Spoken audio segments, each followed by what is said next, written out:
আজ দোস্ত আমরা এখানে একত্রিত হয়েছি সহি কিছু গ্রহণ করার জন্য। আসলে ভেজালের যুগে আছি তো আমরা, আমাদের জন্ম থেকে মৃত্যু পর্যন্ত আসলে ভেজালের মধ্যেই আছি। তো আমিও এরকম এক হতভাগা, আমি এই ভেজালের যুগে ভেজালের মধ্যেই ছিলাম। তবে আমার এই ভেজালটা কিন্তু 100% ভেজাল ছিল। যাই হোক, আল্লাহ সুবহানাহু ওয়া তাআলা আমার উপর অনেক ইহসান করেছে যে আমি এই ভেজাল থেকে বের হওয়ার চেষ্টা করেছি মাত্র, এখনো পরিপূর্ণ শুধরাতে পারিনি। আমার একটু পরিচয় দিই, যেহেতু আপনাদের সাথে আমার আর হয়তো দেখা হয়নি আগে, আর কারো কারোর সাথে দেখা হলেও তাদের সাথে তেমন ভালো পরিচয় হয়নি। আমার নাম হলো মিজান বিন আব্দুল আজিজ। আমার আব্বাজানের নাম হলো আব্দুল আজিজ, উনি জৈনপুরি পীর সাহেব।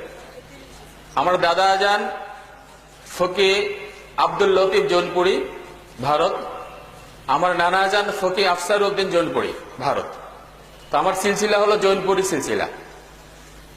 তো আব্বাজান পীর সাহেব, দাদাজান পীর সাহেব, নানাজান পীর সাহেব এবং তার পূর্বপুরুষ আমাদের যারা ছিল সবাই 14 জেনারেশনের মধ্যেই সবাই পীর সাহেব। তো আমি বাংলাদেশে বসবাস করি। আমার আব্বাজান বাংলাদেশে ইন্তেকাল করেছে, আমার নানাজান বাংলাদেশে ইন্তেকাল করেছে। যাই হোক, তো আসলে এই তরিকার মধ্যেই ডুবেছিলাম ছোট থেকেই। কওমি মাদ্রাসা, আলিয়া মাদ্রাসা লেখাপড়া করেছি, ইউনিভার্সিটিতে লেখাপড়া করেছি। আসলে কিন্তু সহি হাদিসের সন্ধান অনেক আগে পেয়েছি, কিন্তু মানতে পারিনি। কেন পারিনি? যখনই সহি হাদিস মানতে যাব তখনই অনেক বাধা বিপত্তি চলে আসছে। যখনই সহি হাদিসের আলোকে আপনি ইকামত দিতে যান, তখনই মুয়াজ্জিন সাহেব, ইমাম সাহেব বলবে, মুসল্লি বলবে যে আপনি এটা কি ইকামত করতেছেন, আপনি শর্ট করতেছেন কেন, ইসলামকে শর্ট করে ফেলছেন। তখনই বলে এটা হয় নাই, আবার করেন। যখন আপনি রাফিলে আযান করবেন বলবে যে এটা তো মুনাফিকরা করতো, আপনি কেন করতেছেন, আপনি বের হন মসজিদ থেকে, আপনি কি শিয়া। যখন জোরে আমিন বলা হয় তো আরেকজনের নামাজের ডিস্টার্ব হচ্ছে, তো আপনি জোরে আমিন বলছেন কেন। তো বললো যে ভাই এটা তো সহিহ হাদিস। সহিহ হাদিস এটা ঠিক আছে, কিন্তু ইস্তেমবাদ যারা করেছে, ইস্তেহাদ যারা, ইমাম আবু হানিফা, শাফি, মালিক, হাম্বলি, ওনাদেরকে মানেন না।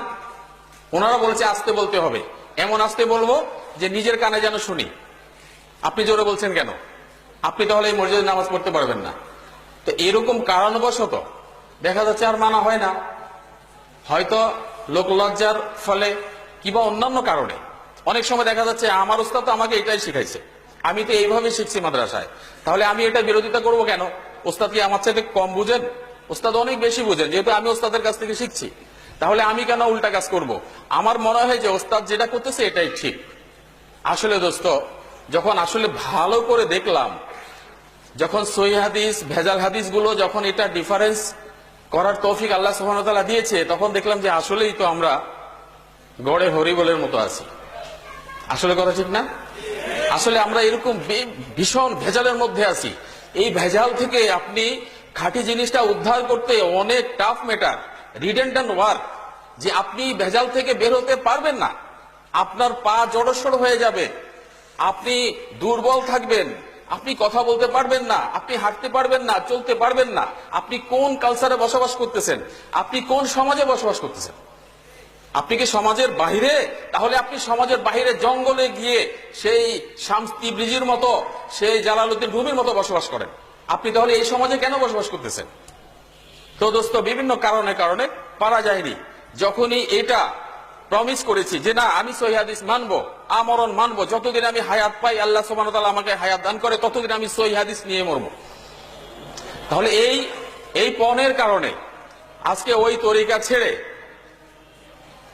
এই তরিকায় আসছি। আর এটাই কিন্তু একমাত্র তরিকা আল্লাহ সুবহানাহু ওয়া তাআলা থেকে প্রদত্ত।